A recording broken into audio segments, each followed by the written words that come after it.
Hello students, मैं शबनम स्वागत करती हूँ आपका अपने YouTube channel Gyanshree educational tutorial पर। तो फ्रेंड्स, आज हम इस वीडियो में करने वाले हैं पास्ट टेंस। तो पास्ट टेंस के हम दो पार्ट इसमें कवर करेंगे, past indefinite tense and past continuous tense. तो फ्रेंड्स, हम प्रेजेंट टेंस का पूरा जो कि 4 पार्ट है उसके अलग अलग पार्ट उनके हम अपलोड कर चुके हैं। तो अगर आपने प्रेजेंट टेंस की वीडियो नहीं देखी है तो आप पहले वो देख सकते हैं, उनके लिंक है जो आपको डिस्क्रिप्शन में मिल जाएंगे। तो स्टूडेंट्स, आज हम इस वीडियो में करेंगे past indefinite tense and past continuous tense. तो सबसे पहले तो ये पता लग रहा है हमें कि जब भी पास्ट की बात होगी, यानी कि भूतकाल की बात हो रही है, यानी कि जो समय बीत गया हो उसकी बात हो रही है। तो पास्ट इंडेफिनिट टेंस में क्या होता है, हमें पता है कि इंडेफिनिट टेंस की पहचान जब हमने की थी तो हिंदी वाक्यों के अंत में जब हम प्रेजेंट की बात कर रहे थे तो उसमें ता है, ती है, ते हैं ये मिलता था हमें, है ना। तो अब हम पास्ट इंडेफिनिट की बात कर रहे हैं तो इसकी पहचान में हमें क्या पता लगेगा कि यहाँ पर जब पास्ट इंडेफिनिट की बात होगी तो उसके लास्ट में हमें मिलेगा ता था, कि भाई पढ़ता था, ती थी, या फिर ते थे, खेलते थे। उसके बाद कई सेंटेंस ऐसे होते हैं जैसे कि वह खेला, वह रोया, यानी कि इसके लास्ट में आ, ई, ए ये भी मिल सकते हैं, या, जी, ये भी मिल सकते हैं। तो यहाँ पर हमारा पास्ट इंडेफिनिट जो टेंस है उसकी पहचान में हमें किस तरह से मिलेंगे कि वह खेलता था, उसने खाना खाया, तो देखो यहाँ पर या आ गया, ठीक है। उसके बाद वह पढ़ा, ठीक है, वह पढ़ा तो आ गया। तो ये क्या कह रहा है कि जब भी पास्ट इंडेफिनिट की बात करेंगे तो हमें पीछे के काम का पता लगेगा, यानी कि उन्होंने वो काम पूरा कर लिया है। तो जैसे कि अगर मैंने बोला कि पास्ट इंडेफिनिट टेंस, मैंने बोला कि वह खाना खाएगा, ठीक है, खाएगा आ गया तो इसका मतलब हमें पता है कि अभी वो काम हुआ नहीं है, तो वो हम फ्यूचर पे पहुंच गए, ठीक है। अगर उसके साथ साथ मैंने बोला कि उसने खाना खाया, ठीक है, तो खाया या आ गया यहाँ पर, यानी कि हमें काम पता लग रहा है कि वह खाना खा चुका है, उसने खाना खा लिया है, तो उसने खाना खाया। तो यहाँ पर पास्ट इंडेफिनिट टेंस होगा। तो स्टूडेंट्स, इसकी सिंपल सी पहचान है कि जिसके भी वाक्य के अंत में ता था, ती थी, ते थे इस तरह से ये मिलेंगे तो यहाँ पर पास्ट इंडेफिनिट टेंस होगा। इसके भी वही 4 पार्ट बनेंगे कि positive sentence, negative sentence, interrogative और इंटेरोगेटिव नेगेटिव सेंटेंस। तो सबसे पहले हम पॉजिटिव सेंटेंसेस की बात करते हैं। तो पॉजिटिव सेंटेंसेस में हम क्या करेंगे, पॉजिटिव सेंटेंसेस, तो पॉजिटिव सेंटेंसेस में क्या होगा कि सबसे पहले जो भी स्ट्रक्चर होगा तो उसमें हम लिखेंगे सब्जेक्ट प्लस पास्ट जो टेंस होता है उसके इंडेफिनिट में और उसके पॉजिटिव सेंटेंसेस में वर्ब की सेकंड फॉर्म यूज होगी, वहां पर कोई भी हेल्पिंग वर्ब यूज नहीं होगी। जैसे कि प्रेजेंट इंडेफिनिट टेंस किया था हमने, उसके पॉजिटिव सेंटेंसेस में भी कोई भी हेल्पिंग वर्ब यूज नहीं हुई थी, वर्ब की फर्स्ट फॉर्म के साथ एस या एस लगा था। सेम उसी तरह जब हम पास्ट इंडेफिनिट का पॉजिटिव सेंटेंसेस करेंगे तो सब्जेक्ट प्लस वर्ब की सेकंड फॉर्म प्लस ऑब्जेक्ट, कोई भी हेल्पिंग वर्ब यूज नहीं होगी, ये है इसका स्ट्रक्चर। अगर मैंने बोला कि वह फुटबॉल खेला, वह फुटबॉल खेला, ठीक है, तो मैंने लिखा यहाँ पर ही। अब खेलने का काम हुआ, वहां पर पूरा हो चुका है, खेला यानी कि आ पूरा हो चुका है, तो सेकंड फॉर्म यूज करेंगे, तो ही प्लेड, उसके बाद यहाँ पर आ गया फुटबॉल, तो ही प्लेड फुटबॉल, ये हो गया हमारा पॉजिटिव सेंटेंस। अगर मैंने इसके साथ बोला कि सूर्य पूर्व में उदय हुआ, सूर्य पूर्व में उदय हुआ, ठीक है, तो यहाँ पर सूर्य लिखा हमने, द सन, द सन, उसके बाद उदय हुआ, ठीक है। यहाँ पर क्या काम हो रहा है, उदय होने का काम हो रहा है, ठीक है, तो यहाँ पर सेकंड फॉर्म यूज होगी, तो the sun rose in the east, ये हो गया पॉजिटिव सेंटेंस। इसके साथ साथ जब हम नेगेटिव सेंटेंसेस की बात करेंगे, पॉजिटिव सेंटेंस इतना ही था बस सब्जेक्ट प्लस वर्ब की सेकंड फॉर्म प्लस ऑब्जेक्ट, कि इसमें कोई भी हेल्पिंग वर्ब यूज नहीं होगी। जब हम नेगेटिव सेंटेंसेस की बात करेंगे इसमें, तो नेगेटिव सेंटेंसेस में क्या चेंज आ जाएगा कि जैसे कि इंडेफिनेट किया था हमने, प्रेजेंट टेंस का इंडेफिनेट किया था और उसके पॉजिटिव सेंटेंसेस में कोई भी हेल्पिंग वर्ब यूज नहीं हुई थी, और जब नेगेटिव में हमने काम किया था तो वहां पर डू या डज लग गया था और वर्ब की फर्स्ट फॉर्म यूज हुई थी। सेम उसी तरह से अब यहाँ पर भी जब हम नेगेटिव की बात करेंगे तो वहां पर डिड यूज होगा, यानी कि जब वर्ब की सेकंड फॉर्म मीन्स डू की सेकंड फॉर्म डिड, तो यहाँ पर लग गया subject plus did plus not plus verb की फर्स्ट फॉर्म और प्लस में ऑब्जेक्ट। अब यहाँ पर सेकंड फॉर्म तो हम यहाँ पर यूज कर चुके हैं, इसलिए यहाँ पर वर्ब की फर्स्ट फॉर्म यूज होगी पास्ट इंडेफिनेट टेंस के नेगेटिव सेंटेंसेस में। ठीक है, अगर मैंने सेंटेंस लिखा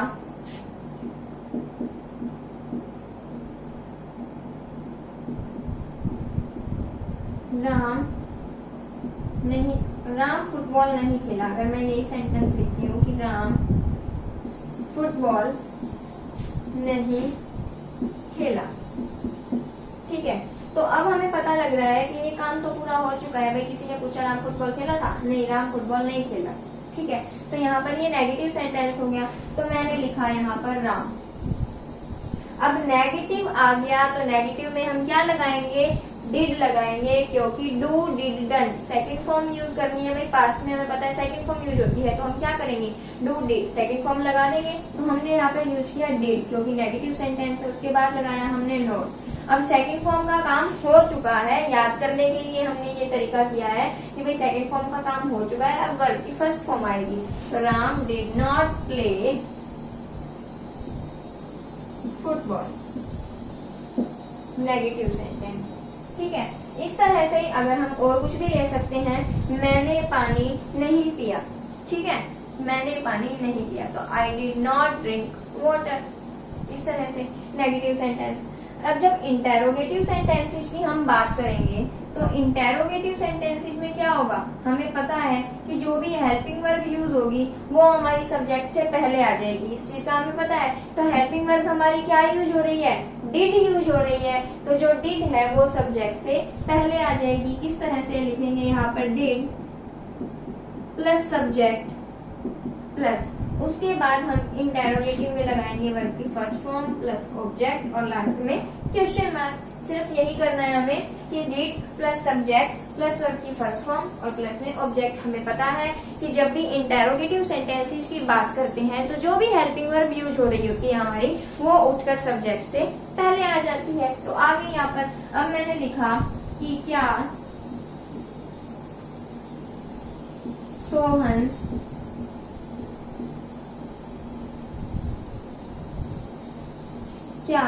सोहन ने पानी पिया, ठीक है, क्या कह रहा है, क्या सोहन ने पानी पिया, तो ये हो गया इंटेरोगेटिव सेंटेंस। तो इंटेरोगेटिव सेंटेंस अब हमें पता लग रहा है कि यहाँ पर या आ गया, भाई या कि काम हो चुका है, भाई किया उसने वो काम, नहीं किया, तो यहाँ पर हेल्पिंग वर्ब यूज होगी हमारी डिड, तो सब्जेक्ट से पहले लगेगी, तो हमने यहाँ पर यूज किया डिड। उसके बाद यहाँ पर डिड लिख के उसके बाद सब्जेक्ट की बारी आ जाती है, तो लिखा हमने डिड सोहन। अब काम हो रहा है पीने का, यानी ड्रिंक, और वर्ब की फर्स्ट फॉर्म यूज होगी, क्योंकि हम यहाँ पर पहले यूज कर चुके हैं कि डू डिड डन, डिड यहाँ पर लग चुका है, इसलिए वर्ब की फर्स्ट फॉर्म, तो डिड सोहन। उसके बाद पीने का काम हो रहा है, तो ड्रिंक वाटर, लास्ट में क्वेश्चन मार्क। भाई क्या सोहन ने पानी पिया, या फिर इस तरह से हो सकता है कि भाई क्या सूर्य पूर्व में उदय हुआ, तो क्या लिखेंगे, डिड द सन, ठीक है। अब देखो यहाँ पर जब हमने पॉजिटिव सेंटेंसेस की बात की थी तो हमने सेकंड फॉर्म यूज की थी कि राइज रोज, रोज लिखा था कि भाई जो सन है, the sun rose in the east, ठीक है। उसके बाद जब हमने इंटेरोगेटिव की बात कर रहे हैं तो क्या लिखेंगे यहाँ पर, did the sun rise in the east. अब वहां पर फर्स्ट फॉर्म ही यूज होगी, जिस तरह से हम प्रेजेंट इंडेफिनेट में करते थे, सेम उसी तरह से ही हम पास्ट इंडेफिनेट में करेंगे। तो ये था इंटेरोगेटिव सेंटेंस। अब करेंगे इंटेरोगेटिव नेगेटिव सेंटेंस।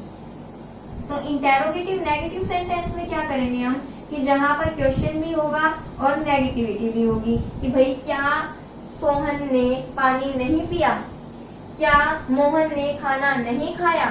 ठीक है, तो अब क्या लिखेंगे यहाँ पर, डिड प्लस सब्जेक्ट, कोई भी चेंज नहीं होगा क्योंकि यहाँ पर नेगेटिव आ गया तो सिर्फ नॉट लग जाएगा और कुछ भी चेंज नहीं होगा। तो did plus subject plus not plus verb की फर्स्ट फॉर्म प्लस ऑब्जेक्ट और लास्ट में क्वेश्चन मार्क। ये है इंटेरोगेटिव नेगेटिव की। तो इंटेरोगेटिव नेगेटिव का एक सेंटेंस लेते हैं हम कि क्या सोहन ने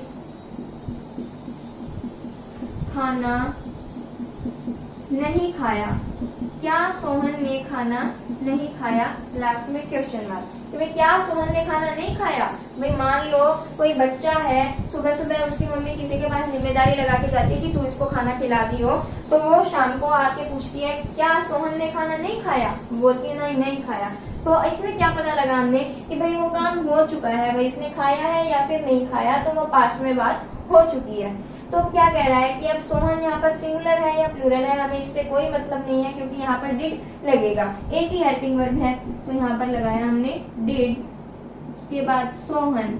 अब नेगेटिव है, इंटेरोगेटिव नेगेटिव की बात कर रहे हैं तो लिखेंगे नॉट, कि डिड सोहन नॉट। अब खाने का काम हो रहा है, ईट का काम हो रहा है, तो did Sohan not eat the food और लास्ट में लगा देंगे क्वेश्चन मार्क। ये है इंटेरोगेटिव नेगेटिव सेंटेंस। यानी कि जितने भी टेंसेस होते हैं हमारे, सबसे इजी होता है पास्ट इंडेफिनिट टेंस, क्योंकि इसमें कोई भी हेल्पिंग वर्ब यूज नहीं होती है। जब पॉजिटिव सेंटेंसेस की बात करते हैं हम उसमें, तो सबसे छोटा स्ट्रक्चर होता है कि सबसे पहले सब्जेक्ट प्लस वर्ब की सेकंड फॉर्म प्लस ऑब्जेक्ट, उसके बाद कुछ नहीं होता, सिर्फ ये तीन चीजें देखनी होती हैं हमें। जब हम नेगेटिव की बात करते हैं तो यहाँ पर वर्ब की फर्स्ट फॉर्म हो जाती है, बीच में डिड लग जाता है और प्लस में नोट हो जाता है। उसके बाद यही स्ट्रक्चर हमारा चलता रहता है। जब इंटेरोगेटिव की बात करेंगे तो ये डिड उठकर सब्जेक्ट से पहले आ जाएगा।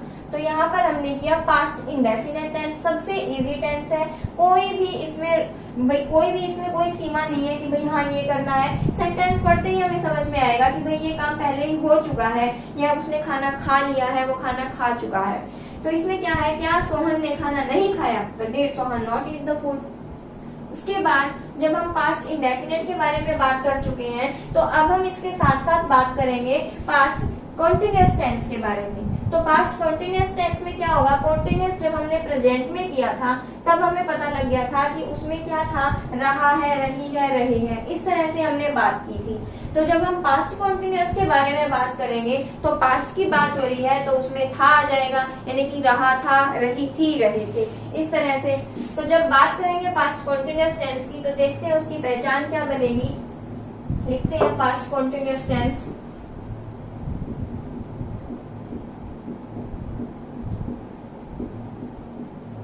पास्ट कॉन्टिन्यूअस टेंस, तो पहचान क्या रहेगी इसकी, सबसे पहले लिखेंगे पहचान कि भाई हिंदी वाक्यों के अंत में जहां पर हमें मिलेगा रहा था, रही थी, रहे थे पाया जाता है, वहां पर हमारा पास्ट कॉन्टिन्यूअस टेंस होगा। जब हमने प्रेजेंट कॉन्टिन्यूअस की बात की थी तो उसमें था रहा है, रही है, रहे हैं, रहा हूं, यानी कि मैं पढ़ रहा हूं, मैं खेल रहा हूं। अब जब पास्ट कॉन्टिन्यूअस की बात कर रहे हैं तो वह खेल रहा था, वह खेल रही थी, वे दौड़ रहे थे, इस तरह से। तो इससे हमें क्या पता लगा कि जब भी कॉन्टिन्यूअस की बात होगी तो वहां पर रहा जरूर मिलेगा। कॉन्टिन्यूअस यानी कि वो काम चल रहा था या फिर चल रहा है, जो जिस भी टेंस के बारे में हम बात करेंगे।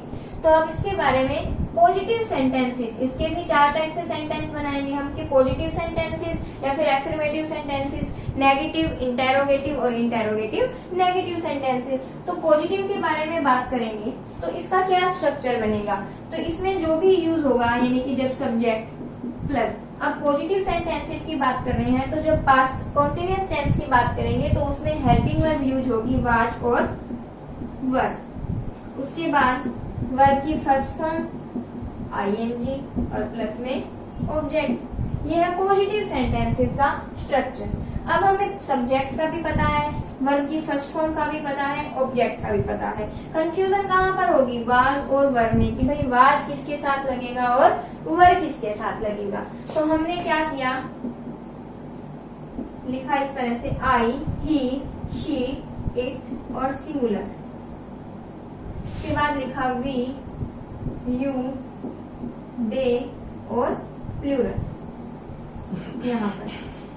ठीक है, तो इसमें जब भी हमने बनाया यहाँ पर, तो पहले क्या होता था, ये आई था जो वो इस डिपार्टमेंट में होता था। तो आई, वी, यू, दे, प्लूरल, जब भी हम एजेएमआर की बात की हमने या फिर हमने हैव की बात की, तो ये आई उनके साथ होता था। इस बार क्या हुआ कि आई इसके साथ आ गया, तो जहां पर आई मिले सब्जेक्ट में, ही, शी, इट, सिंगुलर मिले, तो वहां पर हेल्पिंग वर्ब वाज का यूज होगा, और वी, यू, दे, प्लूरल के साथ हम वर का यूज करेंगे। तो ये भी हमें पता लग गया कि वाज कहाँ लगेगा और वर कहाँ लगेगा। तो अब हमने अगर सेंटेंस लिया है एक कि राम खेल रहा था, राम खेल रहा था। अब रहा था देख के हमें पता लगा कि ये तो पास्ट कॉन्टिन्यूअस टेंस है, तो उसमें सेंटेंस पढ़ा तो हमें ये भी साथ साथ समझ में आ गया कि भाई पॉजिटिव सेंटेंसेस के बारे में बात कर रहे हैं। तो लिखा राम खेल रहा था, तो सब्जेक्ट क्या हुआ, राम। अब राम कैसा सब्जेक्ट है, सिंगुलर है, तो क्या लगेगा, वाज। तो हमने लिखा राम वाज। अब क्या काम हो रहा था, खेलने का, तो प्लेइंग, प्ले लगा के और उसके साथ आईएनजी लगाएंगे, तो राम वाज प्लेइंग। एक सेंटेंस और लेते हैं कि तुम दौड़ रहे थे, तुम दौड़ रहे थे। मैंने सेंटेंस लिखा तुम दौड़ रहे थे, तो सब्जेक्ट हो गया यू। अब यू के साथ क्या लगेगा, वर, तो यू वर। अब काम हो रहा था दौड़ने का, तो लिखा हमने रन और आईएनजी लगेगी, तो यू वर रनिंग। ये बन गया इसका पॉजिटिव सेंटेंस। इसी के साथ साथ जब नेगेटिव की बात करेंगे, तो नेगेटिव सेंटेंसेस में कोई चेंज नहीं होगा, यही इसका स्ट्रक्चर रहेगा। बस नेगेटिव सेंटेंसेस में क्या आ जाएगा, क्योंकि हमें पता है नोट आ जाएगा कि हमने अगर लिखा यहाँ पर सब्जेक्ट प्लस वाज या वर, बीच में क्या लग जाएगा, एक नोट ऐड हो जाएगा, क्योंकि यहाँ पर हम नेगेटिव सेंटेंसेस की बात कर रहे हैं। यहाँ पर लिख देंगे हम नेगेटिव सेंटेंसेस। तो इसमें क्या करेंगे, अब वहां पर था कि राम दौड़ रहा था, तो यहाँ पर क्या लिखेंगे, राम नहीं दौड़ रहा था, राम नहीं दौड़ रहा था। तो अब हमें सेंटेंस पढ़ के पता लग रहा है कि रहा था से हमें सीधा ही समझ में आ गया कि भाई ये पास्ट कॉन्टिन्यूअस टेंस है। सेंटेंस पढ़ा तो हमें ये समझ में आया कि भाई नेगेटिव सेंटेंस है, राम नहीं दौड़ रहा था। तो हमने लिखा राम, सिंगुलर है तो लगेगा वाज, उसके बाद नॉट, दौड़ना, running, Ram was not running. एक सेंटेंस और लेते हैं कि मोहन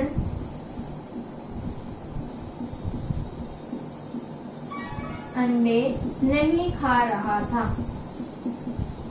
नहीं खा रहा था। अब रहा था मीन्स पास्ट कॉन्टिन्यूअस, नहीं आ गया मीन्स नेगेटिव सेंटेंस, तो हमने लिखा Mohan was not eating eggs, Mohan was not eating eggs। ये हो गया हमारा नेगेटिव सेंटेंस। इसी के साथ साथ जब हम इंटेरोगेटिव सेंटेंसेस की बात करेंगे, तो इंटेरोगेटिव सेंटेंसेस में हमें पता है कि जो भी हेल्पिंग वर्ब यूज हो रही होती है वो सब्जेक्ट से पहले आ जाती है। तो इसमें भी यही करेंगे, जब हम इंटेरोगेटिव सेंटेंसेस की बात करेंगे, इंटेरोगेटिव सेंटेंसेस की बात करेंगे, तो क्या हो जाएगा, जो भी हेल्पिंग वर्ब हमारी यूज हो रही है वो हम सब्जेक्ट से पहले लिख देंगे। और हिंदी में पहचान हमें पता ही है कि शुरुआत में क्या मिलेगा और लास्ट में क्वेश्चन मार्क मिलेगा। तो हमने लिखा was were plus subject plus verb की फर्स्ट फॉर्म के साथ आईएनजी प्लस ऑब्जेक्ट और लास्ट में क्वेश्चन मार्क। तो was were plus subject ING और ऑब्जेक्ट। तो सेंटेंस क्या बनाया, क्या सीता गाना गा रही थी, कि भाई क्या सीता गाना गा रही थी। तो रही थी से पता लग गया पास्ट कॉन्टिन्यूअस टेंस, क्या और लास्ट में क्वेश्चन मार्क से हमें पता लगा इंटेरोगेटिव सेंटेंस। तो हमने लिखा वाज सीता, ठीक है। उसके बाद काम हो रहा है गाने का, तो सिंग, उसके साथ लगेगी ing मीन्स सिंगिंग, तो was Sita singing a song, और लास्ट में क्वेश्चन मार्क। ये हो गया हमारा इंटेरोगेटिव सेंटेंस। उसके साथ जब हम इंटेरोगेटिव नेगेटिव सेंटेंसेज की बात करेंगे, तो अभी तक आप लोगों को समझ में आ गया होगा कि इसमें क्या चेंज होगा, कि इंटेरोगेटिव नेगेटिव सेंटेंसेस में क्या भी रहेगा और बीच में नहीं आ जाएगा, और लास्ट में क्वेश्चन मार्क।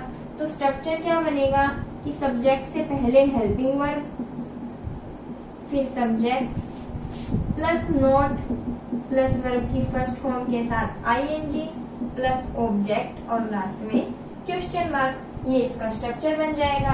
तो लिखेंगे कैसे, तो मैंने लिखा क्या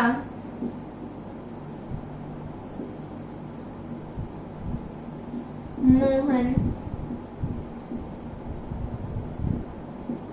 पत्र नहीं लिख रहा था।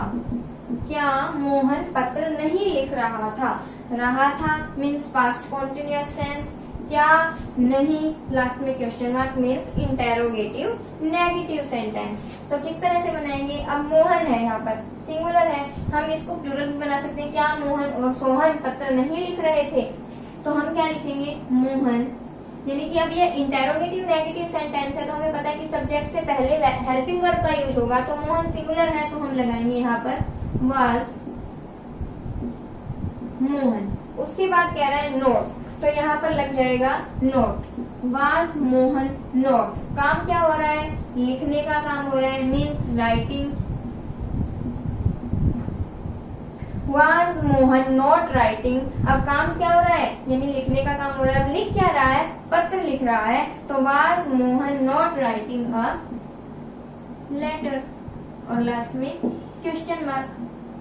तो ये था इसका इंटेरोगेटिव नेगेटिव सेंटेंस, यानी कि जितने भी जो टेंस होते हैं, present tense, past tense and future tense, तो जब हम पास्ट टेंस की बात कर रहे हैं तो ये बिल्कुल सबसे इजी रहने वाला है हमारे लिए, समझने में भी और करने में भी, क्योंकि सबसे पहले इसकी पहचान ही बिल्कुल इजी है। अपने आप पता लग जाएगा कि हम किस टेंस की बात कर रहे हैं और इसमें हेल्पिंग वर्ब क्या यूज होगी। जब हम प्रेजेंट कॉन्टिन्यूअस की बात कर रहे थे तो उसमें हेल्पिंग वर्ब इज हमारी यूज हो रही थी, और जब हम पास्ट कॉन्टिन्यूअस की बात कर रहे हैं तो इसमें हेल्पिंग वर्ब वाज और वर यूज हो रही है। तो स्टूडेंट्स यहाँ पर इस पार्ट में हमने किया पास्ट इंडेफिनिट टेंस और पास्ट कॉन्टिन्यूअस टेंस, वो कहाँ पर यूज होंगे और क्या उसकी पहचान होती है, क्या उसका स्ट्रक्चर होता है, इंग्लिश में उसकी सेंटेंस किस तरह से बनेंगे, तो हमने इस बारे में डिस्कस किया। तो आई होप आपको ये वीडियो समझ में आ गया होगा। अगर ये वीडियो आपको समझ में आ गया है तो इस चैनल को ज्यादा से ज्यादा सब्सक्राइब करें, लाइक करें एंड ज्यादा से ज्यादा शेयर करें। Okay friends, thank you.